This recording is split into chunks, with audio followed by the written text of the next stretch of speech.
RMJ Movie Reviews back again with an on-the-fly movie review of Mother. Man. Well, guys, I don't really quite know if I can actually call this a movie review because I have no cotton-picking idea what the hell I just watched. This movie, wow. I mean, I don't know what I just watched, but in some strange, alternate, bizarre universe, I had a great time. Not in the conventional sense of I watched a movie that, as this is advertised as some sort of thriller and where some couple is terrorized by some entity or being or some outside threat. No. This is just a crazy movie. It's nuts. It's nuts. I don't know what any of it means. The movie, this is a prime example. Matter of fact, this reminds me of movies that I used to watch on cable, like in the late 80s and early 90s when I was a little kid, or movies that I would like when video stores were still in kids. Hey, kids, remember those things called video stores? When I used to go to a video store when I was a kid, and I'd look at a cover for a movie. This is what I used to do.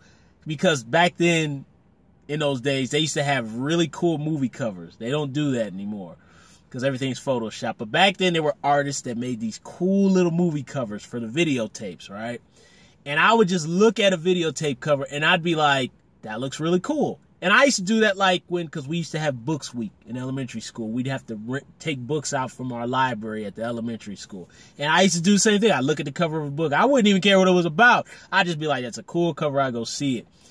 And then I'd get the movie and it'd be this insane thing that I had no knowledge of what the journey was. I didn't know what the story was. I just went with it. That's exactly what happened with me in this movie, Mother. This movie, listen, I've heard people say, oh, it means this, it's symbolism for our time and space and in this world. I don't buy any of that crap. Look, this is just some stuff, in my personal opinion, that, look, filmmaking, there's no rules, as Michael Bay says on the commentary for Bad Boys, and it's subjective and it's meta and you can do all this. Look, for me, none of it make no sense. I didn't get it. This movie went from 0 to 1,000 like in 60 seconds. It's insane. And the thing was, at one point it started getting so crazy, like, and I'm not talking like Texas Chainsaw Massacre, Hills Have Eyes crazy, where like this is just a sadism show and it's just shocking me with human cruelty. No, it's just insane with how stuff just keeps happening. And it gets insaner and insaner and insaner and grandiose. And it builds to this, I can't stop using the word insane, this insane climax. I was having a great time. I laughed so hard in this movie because it was so nuts. It was nuts.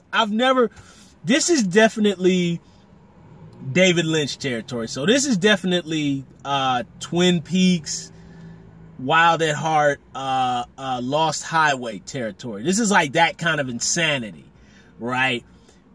Now add in that weird kind of what the heck is going on? What is this icky, gross imagery? And mix that in with like the grandiose nature of like Michael Bayisms. You know how Michael Bay is like so grandiose, like every action scene has to be bigger than the other and the entire movie is like that. Well, that's how insane this movie gets with just like the set pieces. They just get nuttier and nuttier and nuttier and it doesn't stop. I'll give you a prime example. There's a scene, I can't even describe the movie because even if I give you a brief description right now, you won't even know what I'm talking about if I try to explain it to you. That's how like meta and subjective this movie is, if you want to use those words to really make a movie that don't make no sense to nobody else but the filmmaker who made it. That's what we say.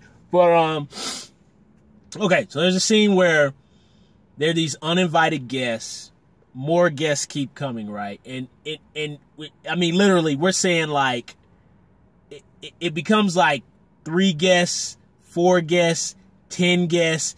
Then we're talking like this is like almost like concert level people. Like I'm saying like Madison Square Garden. Like this is the level of people that end up coming to their home, right?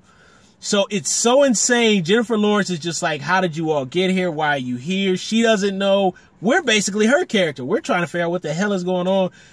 Gerard, what's his name, from Skyfall and No Country for Old Men. He's just like, this is great. This is great. They're all here for me. You know, we're just like her, like, what is this, right? So anyway, these people end up stealing her stuff. And not like they're being like, oh, let me quietly put it in my coat pocket. No, they're stealing. They literally take the kitchen sink and rip it off the wall. I mean, legit take 5 or 6 or 8 people are taking furniture and they're ripping it off. It's the most insane thing I've ever seen.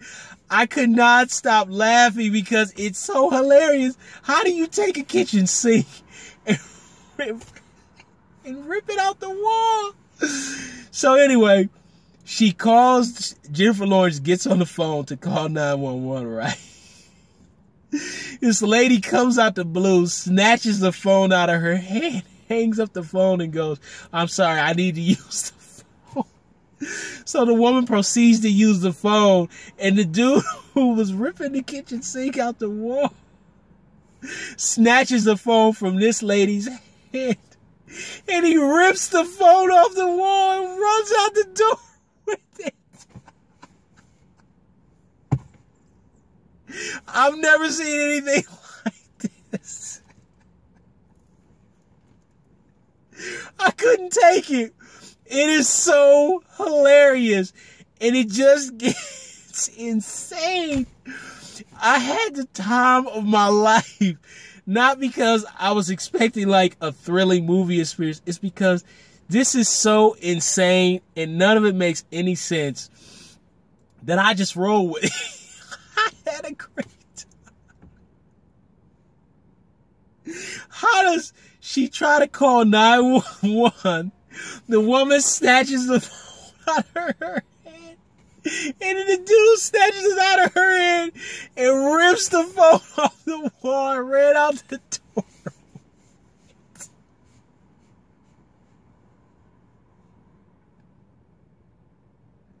I couldn't take it. I couldn't take it. I couldn't take it. Oh, this is like, I'm sorry. This is the best comedy I have ever seen in years.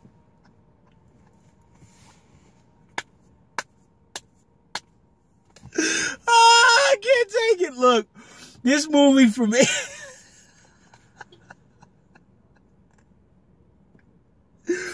This movie gets a recommendation from me because how crazy it is. It's stupid. Oh my God. And then in the last act, oh my God, it crosses the line so far, but at this point, I'm totally immersed in this insane thing that I'm watching. Oh my God. Look, anybody who's an alcoholic, anybody who's a weed head, this movie's highly recommended for you because if you're obliterated or you're high, this will be the best movie ever. Imagine like if you're inebriated or you're some sort of intoxication, right? And you go watch a movie like The Toxic Avenger. It's the best movie in the world. Oh my, oh my God. I had the greatest time in the world. Now, it did cross the line in the third act and went so far that I was like, okay, you guys have crossed the line. But at this point, the movie has already crossed so many lines and gone so insane that, you know, I just, at this point, I didn't care anymore. I just rolled with it. This movie's insane. It's insane. I can't describe the story. None of it makes any sense. It's just insane. This movie was made by someone who does some serious ooh-wee. Serious ooh-wee. This movie was not made by the mind of a sober person. Oh my God. Thumbs up the video, subscribe to the channel, and share the video. Don't forget to hit the little bell when I make more videos. Those of you who've seen Mother, I don't know what comment you're going to put down below. Explain to me what the movie was about, because I don't know.